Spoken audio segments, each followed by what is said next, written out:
কুজা কারুন শুধু হামা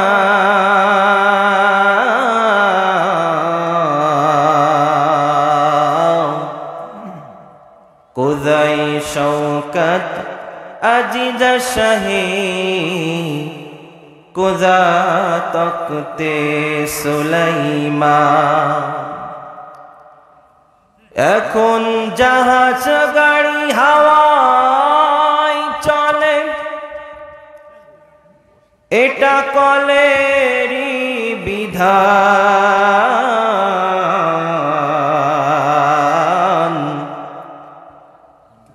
একদিন বিনা কলে হাওয়ায় চলতো নবী সুলাইমান।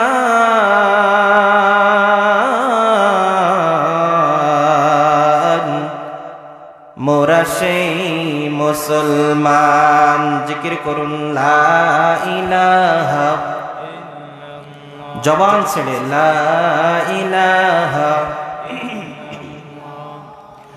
লা ইলাহা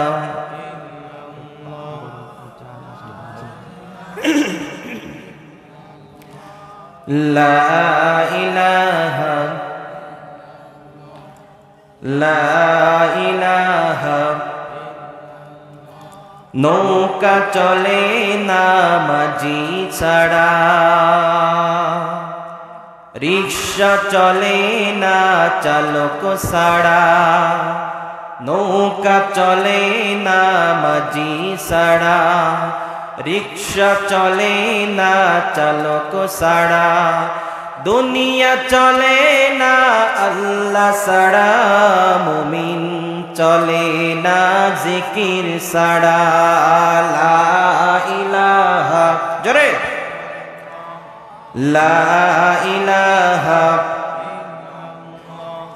লা ইলাহা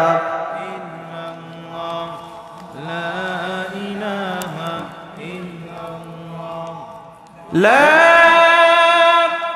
ইলাহা ইল্লাল্লাহ মুহাম্মাদুর রাসূলুল্লাহ সাল্লাল্লাহু আলাইহি ওয়াসাল্লাম। আজকে মাহফিলের আমার সামনে বসে থাকা কোরআন প্রেমিক, আল্লাহ তাআলার গোলাম এবং পর্দার আড়ালে থাকা সম্মানিত মা এবং বোনেরা, সকলের প্রতি সুন্নাত তরিকা অনুযায়ী, ইসলামের রীতিনীতি অনুযায়ী আরো একবার সালাম জানাই। আসসালামু আলাইকুম ওয়া রাহমাতুল্লাহি ওয়া বারাকাতুহু। লাখ কোটি শুকরিয়া আদায় করি আল্লাহ সুবহানাহু ওয়া তাআলার দরবারে যে আল্লাহ তাআলা আজ এই মাহফিলটাকে সফল করার জন্য, যে আল্লাহ তাআলার সাহায্য আমাদের একান্ত কাম্য, যে আল্লাহ তাআলা আজকে মাহফিলটাকে কবুল করেছেন, সেই মাবুদের দরবারে আমরা কেউ জবান বন্ধ না রেখে এক বাক্যে শুকরিয়া আদায় করি, জবান খুলে বলি আলহামদুলিল্লাহ। লাখ কোটি সালাম পাঠাই মানবতার বন্ধু যে নবী কাল কিয়ামতের কঠিন মুসিবতের দিনে একমাত্র শাফায়াত কাম, একমাত্র ব্যারিস্টার আকায়ে নামদার তাজদারে মদিনা বিশ্বনবী জনাবে মুহাম্মদুর রাসূলুল্লাহ সাল্লাল্লাহু আলাইহি ওয়াসাল্লাম মাগফিরাত কামনা করি সেই সকল ভাইদের জন্য যারা ইসলামের জন্য কাতারে জীবন। 5 আগস্টে বাংলার এই জমিনটাকে নতুন করে আবার স্বাধীন হওয়ার জন্য যে যুবক তরুণ ভাইয়েরা জীবন দিয়েছেন, আল্লাহ তাআলা চেয়েছেন তরুণদের জীবনের বিনিময় বাংলার জমিনটাকে এই জালিম মুত্তাদ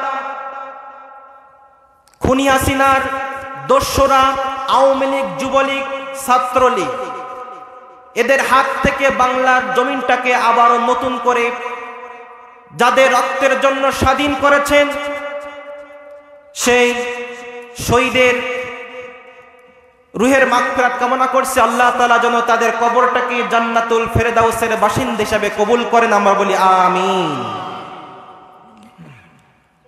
আমরা 5ই আগস্টের আগে এভাবে উন্মুক্তভাবে কোরআনুল কারীমের কথা আমরা বলতে পারতাম না। কথা বলেন ঠিক না বেঠে? আওয়ামী লীগ, যুবলীগ, ছাত্রলীগ, এই দস্যুরা, এই জালিমেরা যদি এখানে মাহফিল হওয়ার অনুমতি নেওয়ার পরেও যদি এখানে একটু কোরআন থেকে কথা বলা হয়, সত্য কথা, হক কথা যখন বলা হয়, তখন এই দুর্দর্শী আওয়ামী লীগ, যুবলীগ, ছাত্রলীগ এরা থানায় ফোন করে বলে, স্যার এখানে রাজনীতি হচ্ছে। কথা বলেন ঠিক না বেঠে? সেই আওয়ামী লীগরা আজকে কোথায়? যুবলীগরা আজকে কোথায়? ছাত্রলীগরা আজকে কোথায়? বুকের পাটা থাকলে সামনে এসে থানায় ফোন করে মাহফিল বন্ধ করে দেখো। কথা বলেন ঠিক না বেঠে? জনগণ জুতা পিটা করে বাংলার জমিন থেকে ভারতে বাসার করবে। কথা বলেন ঠিক না বেঠে? অনেক জ্বালিয়েছো তোমরা। আমার বন্ধুগণ, তাহলে আসুন আমরা আস্তে আস্তে করে আমরা সামনের দিকে কিছু কথা শোনার চেষ্টা করি। আল্লাহ তাআলা যেন আমাকে বলার তৌফিক দান করেন, আমরা বলি আমিন। আপনারা কি শেষ পর্যন্ত থাকতে রাজি আছেন নাকি ভাগবেন? থাকবেন তো ইনশাআল্লাহ? আল্লাহ তাআলা কোরআনুল কারীম পাঠিয়েছেন মানব জাতির হিদায়াতের জন্য, মানুষ যাতে করে অন্ধকার পথ থেকে আলোর পথে আসতে পারে। এই জন্য আল্লাহ রাব্বুল আলামিন কোরআনুল কারীম আমার নবীর উপরে নাজিল করেছেন। বলুন সুবহানাল্লাহ। আল্লাহ রাব্বুল আলামিন বলেন, কিতাবুন আনজালনাহু ইলাইকা লিতুখরিজান নাসা মিনাজ যুলুমাতি ইলান নূর।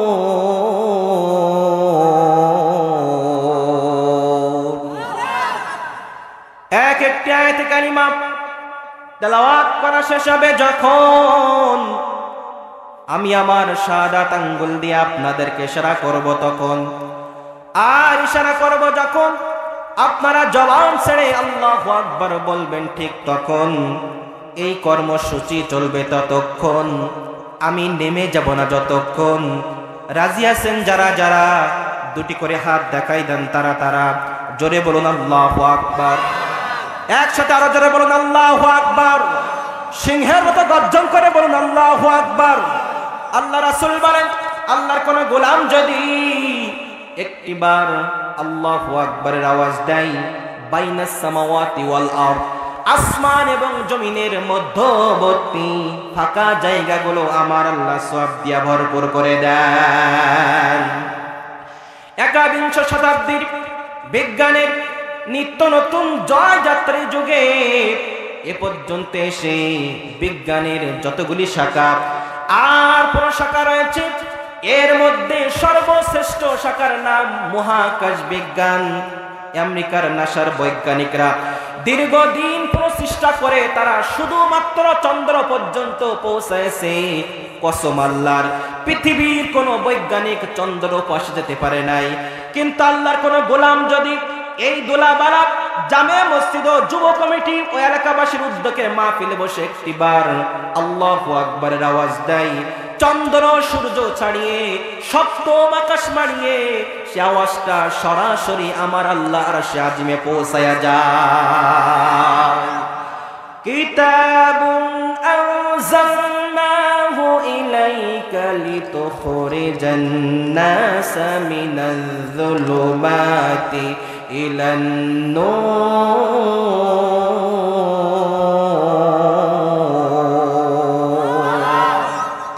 একসাথে বলুন আল্লাহু আকবার।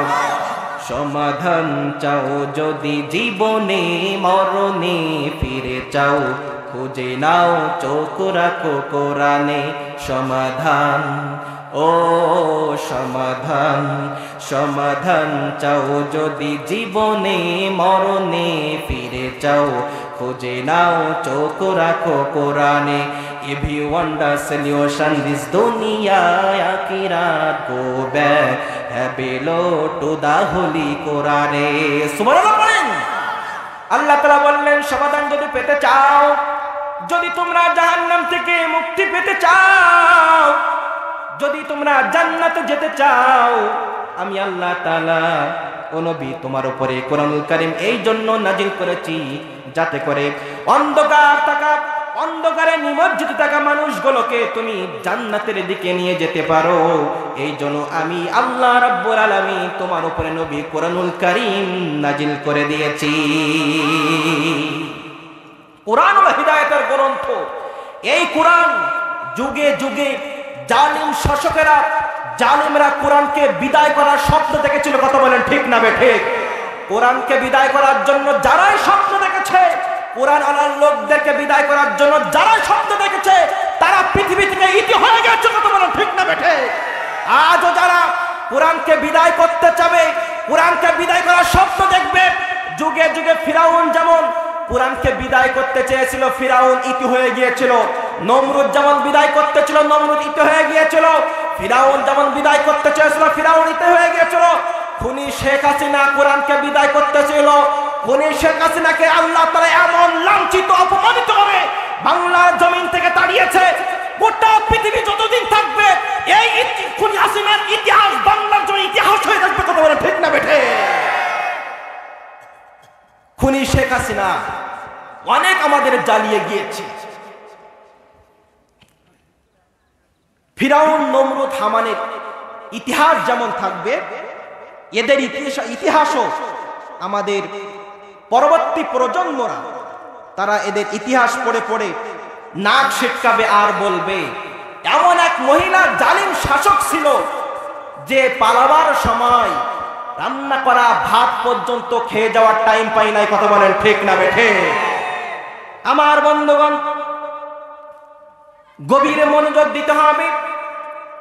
আস্তে আস্তে করে আমরা মূল কথাগুলো আমরা শুনবো। একটু ভূমিকায় না কথা বললেই নয়। ভূমিকায় কিছু কথা বললে আপনারা আলোচনাটা বুঝতে পারবেন। মনে করেন আপনাদেরকে ঘের আছে না, ঘেরের আল না বেঁধে যদি আমরা পানি দেই, তাহলে পানি কি থাকে? তাহলে আল বাঁধতে হলে আগে আপনাকে পানি দিতে হবে। পানি যদি আপনি দিতে পারেন তাহলে সেই ঘেরে পানি থাকবে, আগে আল বাঁধতে হবে। এই জন্য আসুন আগে আমরা আল বেঁধে নিই। আমি এখানে কথা বলবো কোরআন থেকে, কথা বলবো হাদিস থেকে, কারোর পক্ষেও নয়, কারোর বিপক্ষেও নয়। কিন্তু আল্লাহ তাআলা যাদের বিপক্ষে বলেছে তাদের বিপক্ষে আমি বলবো। আমি হুজুরের, আমি জিহাদের কথা কখনো গোপন হবে না। কথা বলেন ঠিক না বেঠে?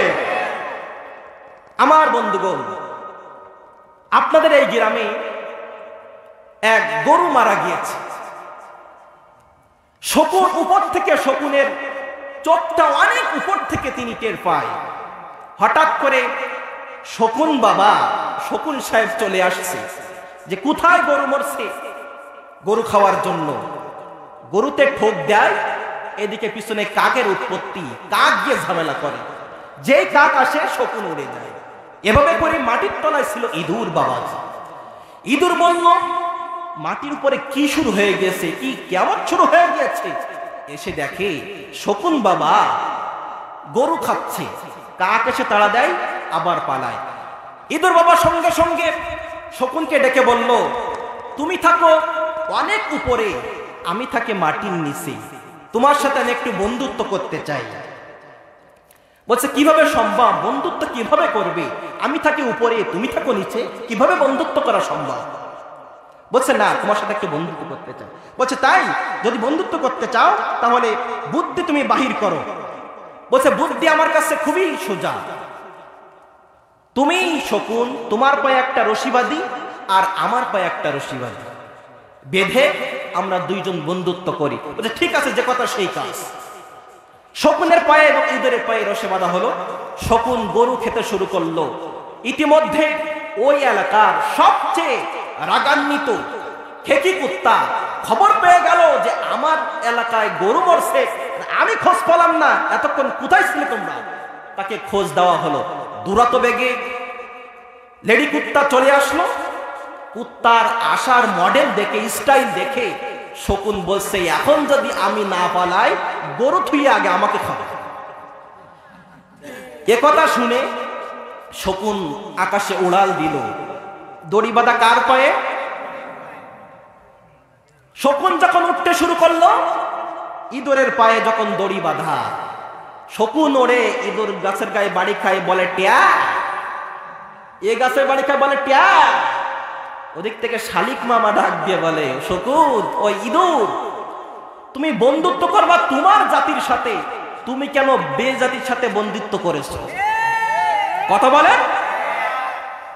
বলছে তুমি যদি, ইন্দুর বলছে যে ঠিক আছে, মানে কি শালিক বাবা ঠিক কথা বলেছো, আমি যদি আমার জাতির সাথে বন্ধুত্ব করতাম, বিপদের সময় মাটির তলায় দুইজন এক জায়গায় বসে সুখ দুঃখের কথা বলতে পারতাম, কিন্তু আমি তো বন্ধুত্ব করেছি বেজাতিদের সাথে, এই জন্য গাছের গায়ে আমাকে শুধু ট্যা ট্যা ট্যা, এদেশে গেলে ট্যা, ওদেশে গেলে ট্যা।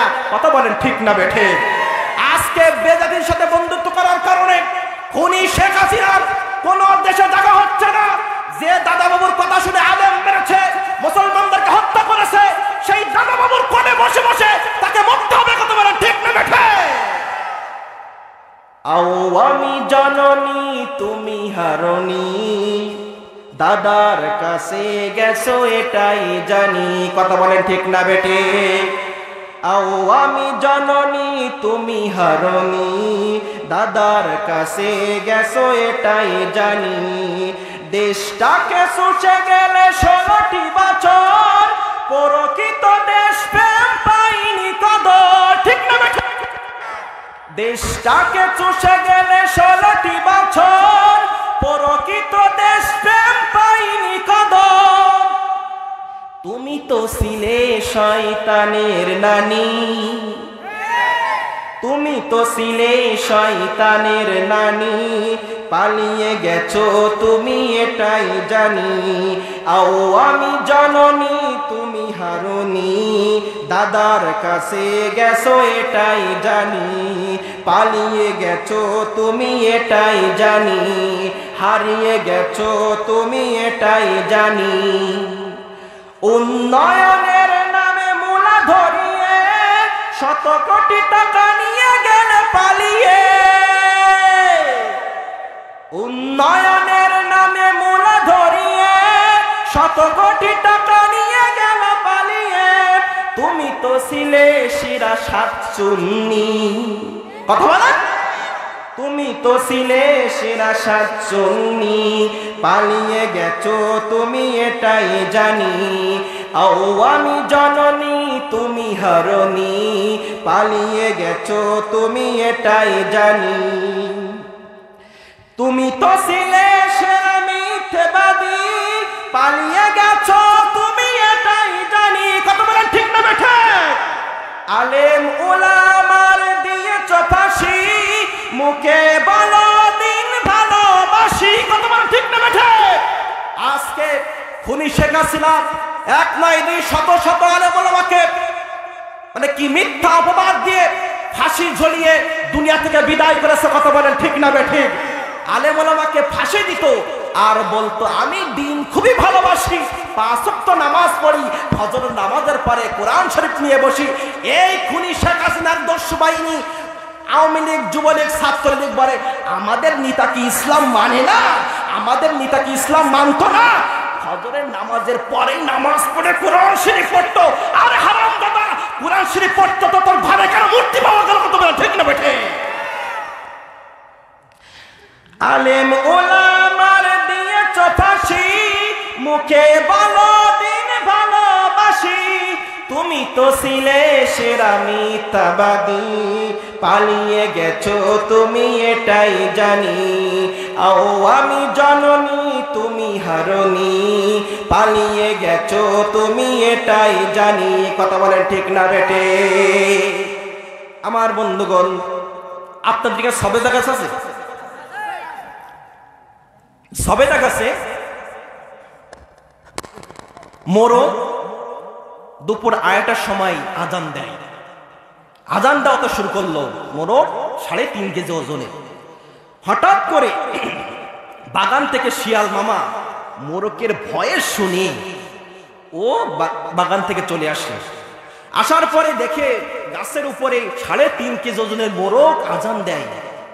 শিয়াল বলে, একে তো না খেতে পারলে তো আমার হজম হবে না, আমি তো দুঃখে কষ্টে মারাও যেতে পারি। গাছের নিচে এসে বলছে, মামা ভাগিনা নিচে আসো, তোমার তো আজান দেওয়া শেষ, আসো আমরা দুইজনে মিলে নামাজ পড়ি। মোরগ বলছে, মামা তুমি যে নামাজ পড়বা এখন কিসের নামাজ পড়বা, জোহরের নামাজ নাকি আসরের নামাজ? বলছে কেন? বলছে আমাদের নিয়ম হলো কেউ যদি জোহরের নামাজ পড়তে চায় তাহলে আজানের পরে 30 মিনিট ওয়েট করতে হয়, কেউ যদি আসরের নামাজ পড়তে চায় আজানের পরে 15 মিনিট ওয়েট করতে চায়। বলছে তাই নাকি? ঠিক আছে ওয়েট করি। ঠিক আছে ওয়েট করতে থাকো, নামাজের টাইম হয়ে গেল। বলছে মামা দ্রুত নিচে নেমে এসো, আজান তো দেওয়া শেষ, 15 মিনিটও শেষ, তুমি নিচে চলে আসো, তুমি আমি জামাতে নামাজ পড়ি। বলছে তাই? মোরগ তো বুঝতে পেরেছে যে আমি যদি এখন নিচে যাই আমার অবস্থা কি হবে। হঠাৎ করে বলছে, আসো টাইম তো হয়ে গিয়েছে। মোরগ বলছে, মামা টাইম হয়ে গিয়েছে কিন্তু আমি হলো মুয়াজ্জিন, আমার আজান দেওয়ার দায়িত্ব, ইমাম সাহেব তো একটু পরে আসবে, একটুখানি একটু সময় যাক না, সমস্যা নাই। হঠাৎ করে কিছুক্ষণ পরে আপনাদের এলাকার যে কুত্তার গায়ে কোনো পশমই নাই, এই কুত্তাকে আপনারা কি করতে বলেন? লেডি কুত্তা। ওই রংপুরে গেলাম, ওরা বলে হুজুর সালকিলানি কুত্তা, এক এক জায়গায় এক এক রকম ডাক। বলছে ওই তো আমাদের ইমাম সাহেব। শিয়াল মামা পিছনে তাকিয়ে দেখে এর গায়ে একটা পশমই নাই, এমন বেগে আসতেছে মনে হয় আমার পাইলের শেষ। বলছে ভাগিনা তুমি থাকো আমি যাই, বলে পালালো। উদাহরণ দেওয়ার কারণ একটাই, যদি আজকে আমরা মুসলমানেরা সজাগ থেকে হাতে হাত রেখে কাঁধে কাঁধ রেখে যদি আমরা এক হয়ে আমরা থাকতে পারি, যেমন করে 5 আগস্টে ছাত্ররা মিলে, জামাত ইসলামের কর্মীরা মিলে, বিভিন্ন ইসলামিক দলেরা মিলে একসাথে আমরা রাজপথে নেমেছি। রাজপথে নামার কারণে 17টা বছর যে খুনি শেখ হাসিনা আমাদের উপরে নির্যাতন করেছিল, জুলুম করেছিল, বিভিন্ন দল চেষ্টা করেছিল কিন্তু তাকে নামাতে পারে নাই। কথা বলেন ঠিক না বেঠিক? ছাত্ররা মিলে এবং বিভিন্ন ইসলামী দল মিলে তারা একত্রিত হয়ে যখন ছাত্রদেরকে সামনে আগিয়ে দিয়ে যখন আন্দোলন করেছিল, একসাথে ওই মোরগের মতো দাঁড়াতে পেরেছিল, ওই কুত্তার মতো দাঁড়াতে পেরেছিল, তখন কিন্তু খুনি শেখ হাসিনা তার দলবল সহ পালাতে বাধ্য হয়েছিল। কথা বলে ঠিক না বেঠে? আমরা একসাথে দাঁড়াতে চাই, পালাতে বাধ্য হবে বাতিলেরা। কথা বলেন ঠিক না বেঠে? আমার বন্ধুগণ আসুন তাহলে আমরা আর ভূমিকা নয়, আমরা আস্তে আস্তে করে যে আয়াতে কারিমা তেলাওয়াত করেছিলাম ওদিকে আমরা আস্তে আস্তে করে আলোচনার ভিতরে আমরা ঢুকতে চাই। আপনারা কি শুনতে রাজি আছেন? আলোচনা কি চলবে? আপনাদের যদি ভালো না লাগে, শুনতে যদি মন না চাই, বলেন হুজুর দোয়া করে দেন, আমি শেষ করে দিব। আপনাদের অ্যাক্টিভতা দেখে আমার সাথে পাইটুবে একটু তাল মিলাবেন। আমি সব জায়গায় উদাহরণ দিয়ে থাকি। সোতরা হলো মানে কি পরিবহন, সোতরা হলো তেল, আর বক্তারা হলো ড্রাইভার। তেল না দিলে কি গাড়ি চলবে? তাহলে আপনারা একটু তেল দিবেন, একটু সুবহানাল্লাহ আলহামদুলিল্লাহ বলবেন, তাহলে বক্তাও চলবে।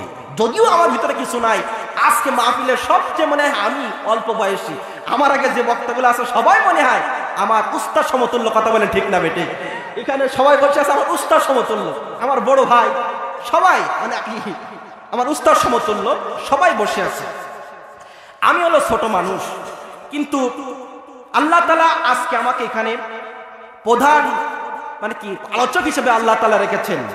কিন্তু কে বড় কে ছোট এটা মঞ্চে দেখলে চলবে না, মঞ্চে এটা দেখলে চলবে না কোন বিড়াল শিকার করতে পারে, বিড়াল ছোট হোক আর বড় হোক, যে বিড়াল শিকার করতে পারে সেই বিড়াল শিকারী। কথা বলেন ঠিক না বেঠে? যে বক্তা কোরআন থেকে হক কথা সত্য কথা বলতে পারে না সেই বক্তার আওয়াজ শোনা জায়েজ নাই। কথা বলেন ঠিক না বেঠে? আমরা দীর্ঘ খুনি হাসিনার সময়ে আমাদের এই জবান দিয়ে সত্য কথা বলেছি, বলে গিয়েছি, মঞ্চের থেকে আমাদের নামিয়ে দিয়েছে, আমাদের মাহফিল বন্ধ করে দিয়েছে, কিন্তু ওই বাতিলের কাছে আমরা কখনো মাথা। এই কথা বলেন ঠিক না বেঠে? দাঁড়ায় তাদের সামনে আমরা মাথা নত করতে রাজি নয়। কথা বলেন ঠিক না বেঠে? আমার বন্ধুগণ, তাহলে আমরা যে আয়াতে কারিমা তেলাওয়াত করেছি সূরা আহজাব, জোরে বলুন কোন সূরা? সূরা আহজাব 33 নম্বর সূরা 36 নম্বর আয়াতে কারিমা আমরা তেলাওয়াত করেছি। আসুন এই আয়াতে আল্লাহ তাআলা আমাদের জন্য কি শিক্ষা দিচ্ছেন, কি লেসন আছে সে বিষয়ে আমরা আস্তে আস্তে করে জানার চেষ্টা করি। কোন আয়াতের তাফসীর জানতে হলে যদি প্রেক্ষাপটটা, যদি শানে নজুলটা যদি আপনি আমি জানতে পারি, তাহলে ওই আলোচ্য আয়াতে কারিমা আমাদের জন্য বোঝার সহজ হয়ে যায়। আমার বন্ধুগণ, তাহলে আসুন আমরা আগে শানে নজুলটা আমরা জেনে নিই, তারপর আমরা বিস্তারিত আলোচনা করব। আমার সাথে থাকবেন তো ইনশাআল্লাহ? আমার আপনার নবী বিশ্বনবী সাল্লাল্লাহু আলাইহি সাল্লাম সাহাবীদেরকে নিয়ে আমার নবীজি বসে বসে সাহাবীদেরকে দাস দিচ্ছেন, হাদিস শোনাচ্ছেন, নবীজি ইসলামের কথা শোনাচ্ছেন। নবীজি সাল্লাল্লাহু আলাইহি সাল্লাম সাহাবীদেরকে নিয়ে যখন বসা, ওই সাহাবীদের সামনে দিয়া একজন সাহাবী আল্লাহর নবীর সামনে দিয়া হেঁটে হেঁটে চলে যায়। আল্লাহর নবীজি ওই সাহাবীকে ডাক দিয়া বলে, জুলাইবিব, কোথায় যাচ্ছ জুলাইবিব? ও জুলাইবিব, তুমি কি আমার সাথে একটু কথা বলবা? জুলাইবিব বলে, ইয়া রাসূলুল্লাহ, আপনি আল্লাহর নবী, আপনার সাথে কথা বলতে পারলে আমি তো ধন্য হয়ে যাব। আমার বন্ধুগণ, ভালো করে খেয়াল করতে হইবে। নবীজি সাল্লাল্লাহু আলাইহি সাল্লাম বললেন, ও জুলাইবিব, তুমি কি বিয়ে করবা? জুলাইবিব রাদিয়াল্লাহু তাআলা এমন একজন সাহাবী ছিলেন, খুবই কুৎসিত দেখতে, কালো দেখতে। এই জুলাইবিব রাদিয়াল্লাহু তাআলা এমন কালো ছিল, সাহাবীরা তাকে তামিম বলে ডাকতো। তামিম শব্দের অর্থ হলো কুৎসিত চেহারার অধিকারী, বেটে প্রকৃতির মানুষ, খারাপ দেখতে। এই জুলাইবিবকে উদ্দেশ্য করে সাহাবীদেরকে নবীজি সাল্লাল্লাহু আলাইহি সাল্লাম বললেন, ও আমার সাহাবীরা, এই জুলাইবিবকে তোমরা কি চেনো? সাহাবীরা বলল, ইয়া রাসূলুল্লাহ, আমি চিনি না। আল্লাহর নবীজি বললেন, ও আমার সাহাবীরা, এই জুলাইবিব হলো খুবই গরীব, অসহায় মানুষ। এখান থেকে আমাদের একটা শিক্ষা নিতে হবে, নেতৃত্বের গুণাবলী আমাদের একটা শিক্ষা নিতে হবে। আল্লাহর নবীজি সাল্লাল্লাহু আলাইহি সাল্লাম থেকে নবীজি সাল্লাল্লাহু আলাইহি সাল্লাম উচ্চ পর্যায়ের সাহাবীদের যেমন করে খোঁজ রাখতেন, নিম্ন শ্রেণীর সাহাবীদেরকেও তেমন করে খোঁজ রাখতেন। জোরে বলুন সুবহানাল্লাহ। আমার নবীজি থেকে শিক্ষা গ্রহণ করতে হবে। নবীজি সাল্লাল্লাহু আলাইহি সাল্লাম বললেন, সাহাবীরা, তোমরা জুলাইবিবকে চেনো না, কিন্তু আমি জুলাইবিবকে চিনি। এ খুবই অসহায় গরীব আমার একজন সাহাবী, নাম হলো জুলাইবিব। আল্লাহর নবী জুলাইবিবকে বললেন, ও জুলাইবিব, তুমি কি বিবাহ করবা? জুলাইবিব বলে, ইয়া রাসূলুল্লাহ, আমি গরীব মানুষ, অসহায় মানুষ, আমার সাথে কে মেয়ে বিয়ে দিবে? আল্লাহর নবী কিছু না বলে জুলাইবিব চলে গেল। দ্বিতীয় দিন আবার জুলাইবিবের সাথে আল্লাহর নবীজির দেখা। আল্লাহর নবী বলেন, জুলাইবিব, তুমি কি বিয়ে করবা? জুলাইবিব বলে, ইয়া রাসূলুল্লাহ, ওগো নবীজি, আমি গরীব অসহায় মানুষ, বাড়ি নাই, টাকা পয়সা নাই, সুন্দর চেহারা নাই, কোন মেয়ের বাপ আমার সাথে মেয়ে বিয়ে দিবে? আমার সাথে তো কেউ বিয়ে দিবে না। নবীজির কথা শুনে জুলাইবিব চলে গেল। তৃতীয় দিন আবার দেখা। জুলাইবিব একই কথা বললেন, ইয়া রাসূলুল্লাহ, ওগো নবীজি, আমি গরীব অসহায় মানুষ, কোন মেয়ে আমাকে চয়েস করবে না। আল্লাহর নবী বললেন, ও জুলাইবিব, তুমি কি বিবাহ করবা? তুমি আমাকে বলো। জুলাইবিব বলে, ইয়া রাসূলুল্লাহ, ওগো নবীজি, যদি আমার সাথে কেউ মেয়ে বিয়ে দেয় আমি অবশ্যই বিবাহ করব। আল্লাহর নবী বলেন, অমুক আনসারী সাহাবীর বাড়িতে তুমি চলে যাও, তাদের একটা সুন্দর রূপবতী একটা মেয়ে আছে। জুলাইবিব আল্লাহর নবীর কথা শুনে দৌড়াতে দৌড়াতে আনসারী সাহাবীর বাড়িতে চলে গেলেন। সাহাবীর বাড়িতে গিয়া দরজায় নক করলেন, সালাম দিয়ে দিলেন। আনসারী সাহাবী বাইরে চলে আসলো। বাইরে চলে এসে দেখলেন কালো কুৎসিত চেহারার অধিকারী একজন মানুষ। আনসারী সাহাবী বলল, কে তুমি? আজ আমাদের সংসারে অনেক ঝামেলা হচ্ছে, আজ আমি ভিক্ষা দিব না, পরে তুমি একদিন এসো, কষ্ট পেও না। জুলাইবি বলল, ও আনসারী সাহাবী, আমি ভিক্ষার জন্য আসি নাই, আমি এসেছি আল্লাহর নবীজি সাল্লাল্লাহু আলাইহি সাল্লাম আমাকে পাঠিয়েছেন আপনার মেয়ের বিয়ের প্রস্তাব নিয়ে।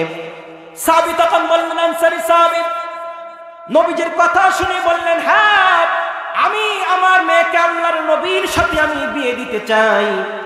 সঙ্গে সঙ্গে জুলাইবি বলল, ও আনসারী সাহাবী, আল্লাহর নবীজি নিজের জন্য আপনার মেয়েকে চয়েস করে নাই, নিজের জন্য পছন্দ করে নাই, আল্লাহর নবীজি আমি জুলাইবি বিবির জন্য আপনার মেয়েকে চয়েস করেছে।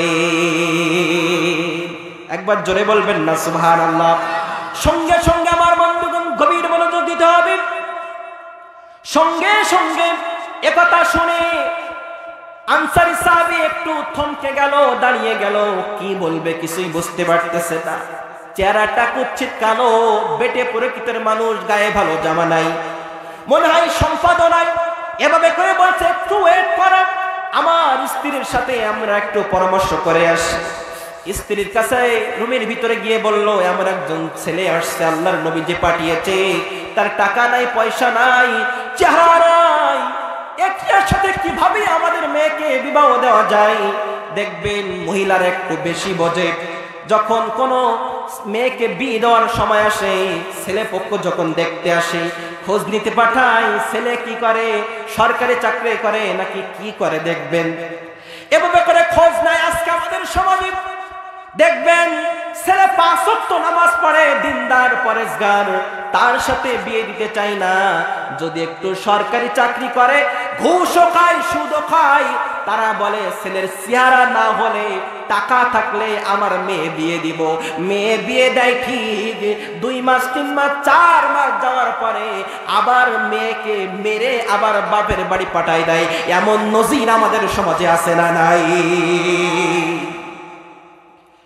সঙ্গে সঙ্গে আনসারী সাহাবীর স্ত্রী বলল, এমন ছেলের সাথে আমরা মেয়ে বিয়ে দিব না, এমন ছেলের সাথে আমরা মেয়ে বিয়ে দেব না।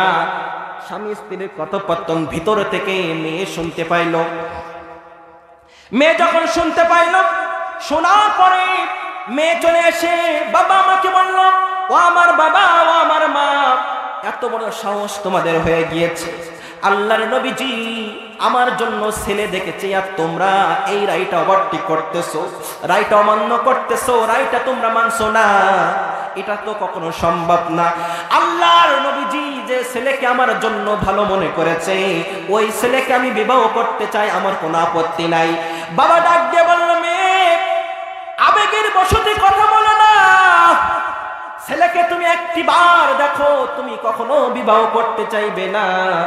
মেয়ে বলল, ও আমার বাবা, ও আমার মা, আমার ছেলে দেখার প্রশ্ন আসে না, ছেলে আমি দেখতে চাই না। বিশ্ব নবীজি, আল্লাহর নবীজি যে ছেলেকে আমার জন্য পছন্দ করেছে, এই ছেলেকে আমি চোখ বুজে নির্দ্বিধায় আমি ওই ছেলেকে বিবাহ করতে রাজি হয়ে গেলাম। জোরে বলুন সুবহানাল্লাহ।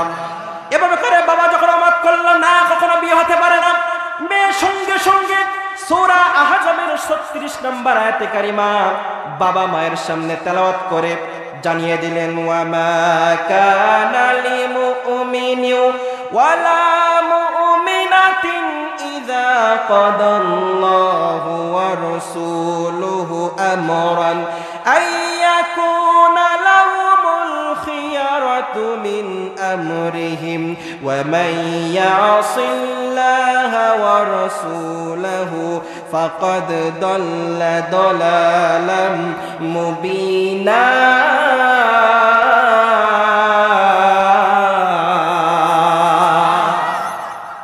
একসাথে বলুন আল্লাহু আকবার। মেয়ে তখন সঙ্গে সঙ্গে আয়াতে কারিমা নাযিল তেলাওয়াত করে শোনায়া দিলেন, ওয়া মা কানা লিল মুমিনিন ওয়ালা মুমিনাতিন, মুমিন পুরুষ মুমিন নারী, ইযা কাদাল্লাহু ওয়া রাসূলুহু, আল্লাহ রাসূলের পক্ষ থেকে যদি কোন রায় আসে, কোন ফয়সালা আসে, কোন ডিসিশন যদি আসে, মুমিন পুরুষ মুমিন নারী সেই রায়টা ওভারটেক করতে পারে না। আর যদি ওভারটেক করে, দাল্লা দালালাম মুবিনা, তারা গোমরাহ হয়ে যাবে, পথভ্রষ্ট হয়ে যাবে। একথা শোনার সঙ্গে সঙ্গে আল্লাহ রাসূলের ফয়সালা আসার সঙ্গে সঙ্গে সঙ্গে সঙ্গে স্বামী আর স্ত্রীর, মেয়ের মা এবং বাবা সঙ্গে সঙ্গে মেনে নিলেন আল্লাহর নবী, আল্লাহ তাআলার ফয়সালা। আল্লাহর নবী ফয়সালা মেনে নিলেন। মেনে নেওয়ার পরে বিবাহ হয়ে গেল। বিবাহ যখন হয়ে গেল, বাসর রাত যখন চলে আসলো, দেখবেন আমাদের সমাজে বাসর রাত যখন নতুন যখন যারা বিবাহ করে, বিবাহ করা মাত্রই যদি সরকারি চাকরি করে তাহলে 1 সপ্তাহ 2 সপ্তাহ ছুটি নিয়ে নেয়। আবার দেখবেন বিভিন্ন চাকরি করলে তাদের ছুটি নিয়ে নেয়। এভাবে করে বাসর রাতটা আমাদের যারা নতুন বিবাহ করে তাদের কাছে অনেক গুরুত্বপূর্ণ। জুলাইবিব রাদিয়াল্লাহু তাআলা বাসর ঘরের সময় চলে আসলো। বাসর ঘর শুরু হয়ে গেল। প্রতিমধ্যে রাস্তা দিয়ে প্রতিমধ্যে আওয়াজ আসে, আইনা জুনুদুল্লাহ, আইনা জুনুদুল্লাহ, আইনা জুনুদুল্লাহ। আল্লাহর সৈনিকেরা কোথায়? আল্লাহর সৈনিকেরা কোথায়? আল্লাহর নবীজি যুদ্ধ, আল্লাহর নবীজি ডাক দিয়েছেন। ডাক দেওয়ার পরে একথা যখন জুলাইবিব রাদিয়াল্লাহু তাআলা কানে যখন চলে আসলো, কানে যখন চলে আসলো, সঙ্গে সঙ্গে জুলাইবিব রাদিয়াল্লাহু তাআলা স্ত্রীর কাছ থেকে বিদায় নিয়ে এমন দ্রুত গতিতে ঘর থেকে বাইরে চলে গেলেন।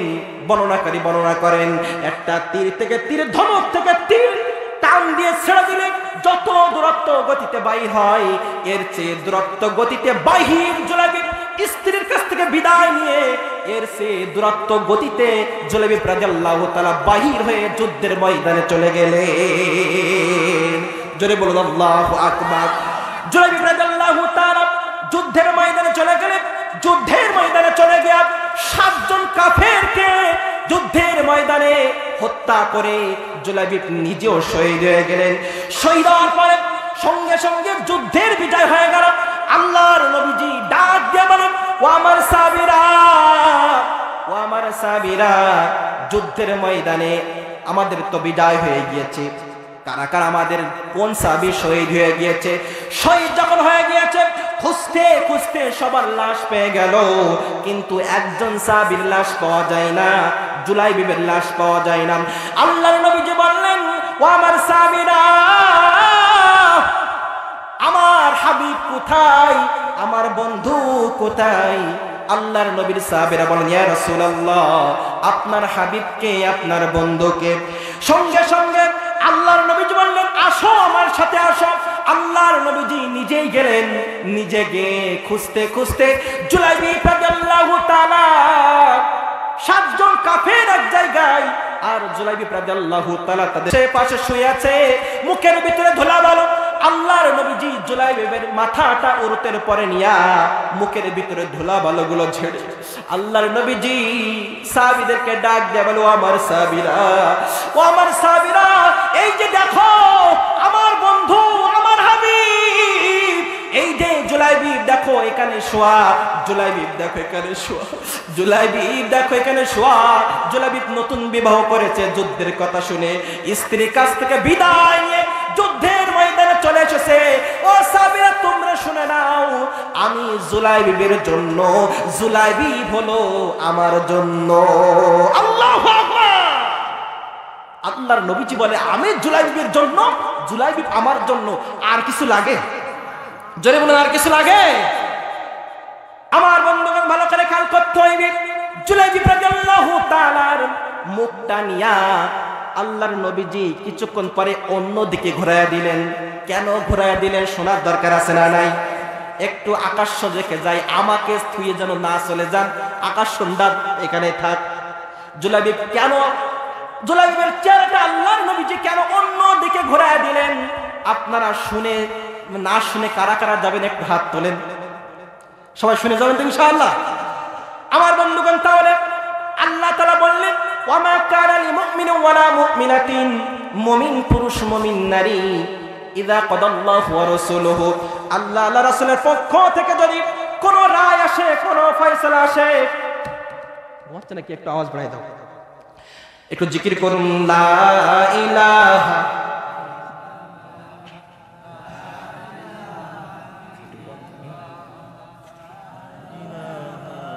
জোরে লা ইলাহা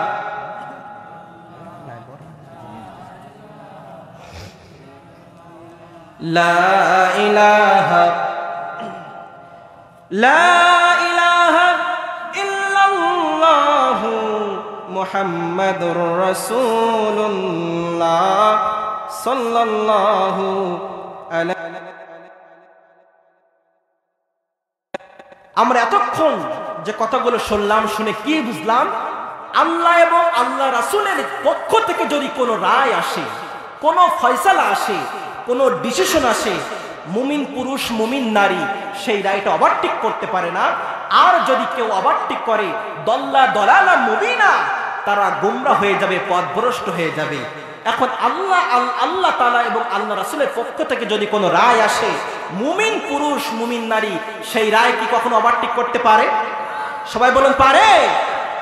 মুমিন পুরুষ মুমিন নারী আল্লাহ এবং আল্লাহ রাসূলের পক্ষ থেকে যদি কোনো রায় আসে, মুমিন পুরুষ মুমিন নারী কি করবে সে কথা আল্লাহ রাব্বুল আলামিন সূরা নূরের 51 নম্বর আয়াতে কারিমার ভিতরে রাব্বুল আলামিন সুন্দর করে আয়াতে কারিমা জানিয়ে দিলেন, ইন্নামা কানা কাওলাল মুমিনিনা ইযা দুউ ইলাল্লাহি ওয়া রাসূলিহি লিয়াহকুমা বাইনাহুম আইয়াকুলু সামি'না ওয়া আতা'না।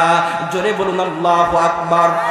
আল্লাহ রাব্বুল আলামিন বলেন, মুমিন পুরুষের সামনে, মুমিনের সামনে আল্লাহ তাআলা এবং আল্লাহ রাসূলের ফয়সালা যদি তাদের সামনে আসে, তারা বলবে সামি'না ওয়া আতা'না, শুনলাম এবং মেনে নিলাম, শুনলাম এবং মেনে নিলাম। তাহলে আল্লাহ তাআলা বললেন, ঈমানদার যারা হবে, মুত্তাকি যারা হবে, তাদের সামনে আমার কোন ফয়সালা যদি তাদের সামনে চলে আসে, তারা সঙ্গে সঙ্গে সেই ফয়সালা মানতে বাধ্য। আল্লাহ রাব্বুল আলামিন বললেন, ঈমানদার যারা হবে, মুত্তাকি যারা হবে, আল্লাহ তাআলার সাথে সম্পর্ক যদি ভালো রাখতে চাও, আল্লাহ তাআলার সাথে সম্পর্ক যদি গাঢ় করতে চাও, সবচেয়ে প্রিয় যদি আল্লাহ তাআলার বান্দা হতে চাও, আল্লাহ রাব্বুল আলামিন বলেন, আমার প্রিয় বান্দা যদি হতে চাও, আমার ফয়সালা তোমাদেরকে জানিয়ে দিলাম। আল্লাহ রাব্বুল আলামিন সূরা তাওবা 111 নম্বর আয়াতে কারিমার প্রথম অংশে রাব্বুল আলামিন সুন্দর করে আল্লাহ তাআলার একটা রায় জানিয়ে দিচ্ছেন। আল্লাহ রাব্বুল আলামিন বলেন, ইন্নাল্লাহা আশতারা মিনাল মুমিনিনা আনফুসাহুম ওয়া আমওয়ালাহুম বিআন্না লাহুমুল জান্নাহ। জোরে বলুন আল্লাহু আকবার, আরো জোরে বলুন আল্লাহু আকবার। আমার বন্ধুগণ, ভালো করে খেয়াল করতে হইবে। সাউন্ড কি কমাই দিচ্ছেন? সাউন্ড আজাস দিয়ে দেন। আল্লাহ রাব্বুল আলামিন বললেন, ইন্নাল্লাহা আশতারা মিনাল মুমিনিনা আনফুসাহুম, আমি আল্লাহ রাব্বুল আলামিন মুমিনদের জান এবং মাল জান্নাতের বিনিময় আমি আল্লাহ তাআলা কিনে নিয়েছি। কি করছেন? মুমিনের জান এবং মাল আল্লাহ তাআলা জান্নাতের বিনিময় রব্বুল আলামিন কিনে নিয়েছেন। কিনে নিয়েছেন নাকি নিবেন? সবাই বলুন, কিনে নিয়েছেন। এটা কি বর্তমান নাকি অতীত? হ্যাঁ, অতীত না, আল্লাহ তাআলা কিনে নিয়েছেন। কি বলছেন? কিনে নিয়েছেন। আল্লাহ তাআলা বললেন, আমি মুমিনের জান এবং মাল আমি আল্লাহ রাব্বুল আলামিন জান্নাতের বিনিময় কিনে নিয়েছি। এই পৃথিবীতে দুইটা ক্যাটাগরির মানুষ পাওয়া যায়। একটা ক্যাটাগরি হলো আল্লাহর জমিনে জান এবং মাল আল্লাহর জন্য বিলায়া দেয়, আর একটা ক্যাটাগরির মানুষ হলো পরকালের বিনিময় দুনিয়াকে তারা কিনে নেয়। ভালো করে বুঝতে হবে কথা হলো, এক শ্রেণী হলো তারা জান এবং মাল আল্লাহ তাআলার সন্তুষ্টির জন্য আল্লাহর পথে বিলিয়ে দেয়, আর দ্বিতীয় শ্রেণী হলো পরকালের বিনিময় দুনিয়াকে তারা কিনে নেয়। এখন আমরা পরকালের বিনিময় দুনিয়াকে কিনে নিব নাকি আল্লাহর জন্য জান এবং মাল আল্লাহর পথে ব্যয় করব? আল্লাহর পথে ব্যয় করব। আল্লাহ রাব্বুল আলামিন সেখানে সুন্দর করে রব্বুল আলামিন সূরা সূরা আল বাকারার ভিতরে 207 নম্বর আয়াতে কারিমার ভিতরে রব্বুল আলামিন সে কথা সুন্দর করে জানিয়ে দিচ্ছেন, ওয়া মিনান নাসি মান ইয়াশতারি নাফসাহু বিতিগা মারদাতিল্লাহ ওয়াল্লাহু রাউফুম বিল ইবাদ।